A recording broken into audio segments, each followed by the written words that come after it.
كاميرا قناة الإسكندرية تتابع وترصد أهم المشكلات في الإسكندرية، واليوم أمام مشكلة خاصة بالمعهد الفني الصحي بالإسكندرية نتعرف عليها أكثر من خلال لقائنا وعميد المعهد الدكتور سعيد جابر. مرحبا بحضرتك. أهلا بحضرتك. دكتور، يمكن احنا تجولنا داخل المعهد وشفنا إن الشروخات والخطورة اللي موجودة، تعرفنا عليها أكثر.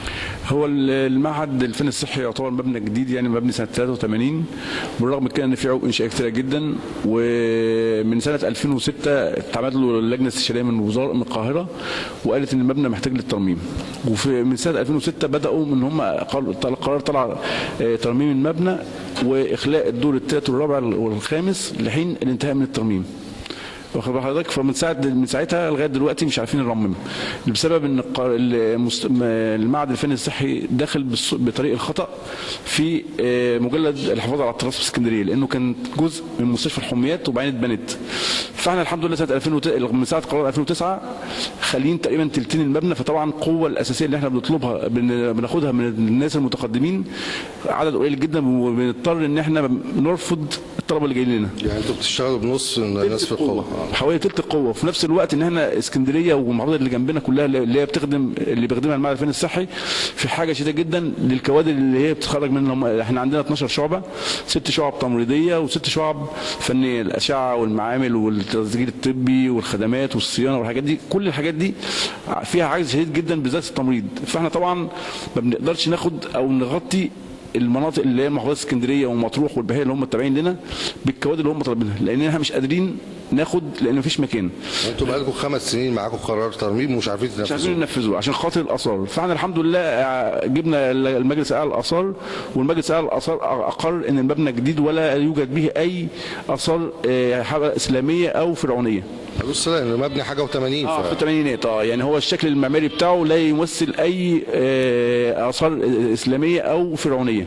بدانا من السنه اللي فاتت، تقدمنا بطلب الوزاره على الترميم فقالوا لنا في فلوس، فجبنا جهاز خدمات المشروعات للخدمه الوطنيه، وفعلا جم عملوا عرض استرشادي الاول بالمبلغ، ووزيره الصحه السابقه وافقت على المبلغ، وبدانا نعمله المقايسه، وخلص المقايسه من شهرين او 3 شهور، والمقايسه في الوزاره لغايه دلوقتي مش عايز تخلص. يعني المقايسه موجوده والتمويل موجود في اداره التخطيط، المبلغ موجود. احنا بس واقفين على ان يطلع لنا قرار اسناد للشركه الخاصه بتاعت القوات المسلحه عشان تبدا في التنفيذ. ولو ما طلعش القرار الاسناد دوت في خلال اسبوعين الفلوس دي هتضيع، لان العام المالي هينتهي في اخر شهر 5 بيوقفوا كل الانشاءات او الصرف، والمبلغ ده هيضيع. وطبعا المبلغ ده عمره ما هيجي تاني. وطبعا في برضه مشاكل جامده جدا مهمه جدا، انه في خطوره الى حد ما على الطلبه والعاملين بالمعهد، لان في ساعات اجزاء بتقع منه. فالواحد بيخاف جدا ويحاول نحرص ان احنا خلينا نص المعهد، وفي نفس الوقت برضه في قلق شديد جدا ان ممكن يحصل اي حاجه تعور حد او تصيب اي حد او تسبب اي وفاه للعاملين او الطلاب. احنا عندنا في المعهد حوالي 3300 طالب. 3300 طالب، كل دول برضو في خطوره عليهم والموظفين. احنا عندنا 123 موظف و3300 طالب موجودين في المعهد. يعني انت حضرتك عندك التمويل وعندك القرار وعندك المقايسه وكل حاجه جاهزه من 5 سنين ومش عارف تنفذها. لا، التمويل جه من السنه دي، من السنه اللي فاتت، من العام المالي 2013 2014 خصصوا لنا مبلغ 18 مليون جنيه للترميم. واحنا مش عارفين ايه اسباب في الوزاره الفلوس في الادارات الهندسيه هناك موقفين الموضوع. طب يمكن نوجه رساله لوزير الصحه، يعني تطالبوا بايه في الفتره دي؟ قدامك اسبوعين والموضوع يمتلي يفشل. طبعا احنا بعتنا استغاثه لسياده الوزير ان يلحقنا بسرعه عشان خاطر، لان الفلوس دي لو ما جاتش السنه دي مش عارفين السنه الجايه هيحصل ايه. وطبعا هيفضلوا في نفس الوقت في خطوره وقلق، وفي نفس الوقت برضو ده مؤثر على سير العمليه التعليميه، لان طبعا المعامل عايزه تجديد وعايزه ترميم، المدرجات برضو فيها شروخات، كل الاقسام تقريبا بتشتغل بكفاءه قليله جدا عشان خاطر كله في انتظار الترميم، مش قادرين حتى نحدث اي حاجه، مستنيين الترميم عشان نعمل حاجه جديده. فكل ده مؤثر على العمليه التعليميه، وفي نفس الوقت الخطوره اللي بتاثر على العاملين والطلاب في المعهد. وما زلنا نستكمل لقاءاتنا من داخل المعهد الفني الصحي بالاسكندريه ونتعرف اكثر على المشكله الموجوده داخل المعهد، ولقاءنا نتعرف بحضرتك. ضياء الدين عيد، نقيب اسكندريه للعلوم الصحيه، وانا بمثل كل الفنيين الموجودين في اسكندريه كنقيب وكمسؤول عن نقابه للطلبه او الخريجين في اسكندريه.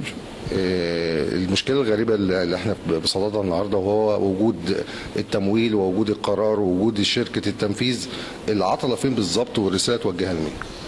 أنا بناشد السيد الوزير إن هو يعني إحنا بنلتمس منه إن هو ينهلنا الموضوع الترميم ده، لأن إحنا كان القرار طلع من السيدة الوزيرة الفاضلة السابقة بالموافقة على الترميم، وجات اللجنة من القوات المسلحة وأنجزت رؤية المكان كله وعطت العطا بتاعها وقالت المبلغ اللي هيتكلف قد ايه.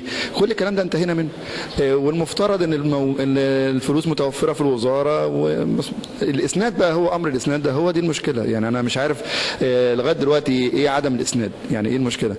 احنا كنا في صدد ان احنا المعهد ده يترمم السنه دي عشان بناء على كلام المجلس الاعلى للجامعات والسيده الوزيره الفاضله السابقه ووعد السيد الوزير الدكتور عادل بان العام القادم هيتم بدء دراسه سنتين تكميليتين للمعهد الفني الصحي. يعني احنا المعهد الفني الصحي سنتين، المفترض ان احنا في اخر جلسه مع السيد الوزير وعد ان هو القرار الدراسه من العام القادم سنتين تكميليتين. طب هيروحوا فين الطلبه اللي جايه دي؟ يعني سنتين هيخلص، طب الناس اللي جايه هتكمل الدراسه دي سنتين تانيين عشان ياخد بكالوريوس، هيروح فين؟ يعني انا بستغرب في الامر ان هو بيقف ليه لغايه دلوقتي او واقف ليه، وعدم التنفيذ لغايه دلوقتي ليه؟ انا مش عارف بصراحه. هي مشكله فعلا غريبه. احنا كل المشاكل كانت بتبقى نقص في التمويل، ولكن التمويل موجود والقرار موجود وكل حاجه موجوده، لكن وقف التنفيذ ده الغريب اللي احنا شايفينه بصراحه. القرار الماليات موجوده، طب ايه المانع ان احنا ننفذ بقى الاسناد؟ امر الاسناد، هل في مشكله مع الشركه اللي هتنفذ؟ يقولوا لنا يشوفوا شركه ثانيه، يعني الوزاره تشوف شركه ثانيه. المهم في الاخر ان انا انفذ الامر الترميم بتاعي وارجع.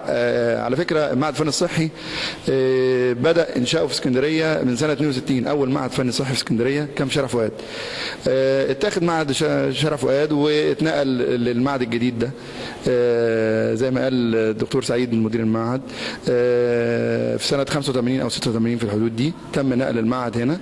ومع ذلك المعهد لسه جديد ومحتاج ترميم. طب ننجز، يعني الموضوع لازم يعني السادة المسؤولين ينهلنا الموضوع الترميم ده بأسرع وقت، لأن خوفا على روح الناس اللي شغالة فيه وأرواحهم في رقابيهم. يعني أكيد طبعا، لأن أنا عندي 3000 طالب في المعهد. طب هيروحوا فين ال 3000 طالب؟ لو المعهد ده حصل له أي مشكلة والطلبة موجودة، لو حد لا قدر الله حصل اي مشكله فيه، مين هيتحمل المسؤوليه؟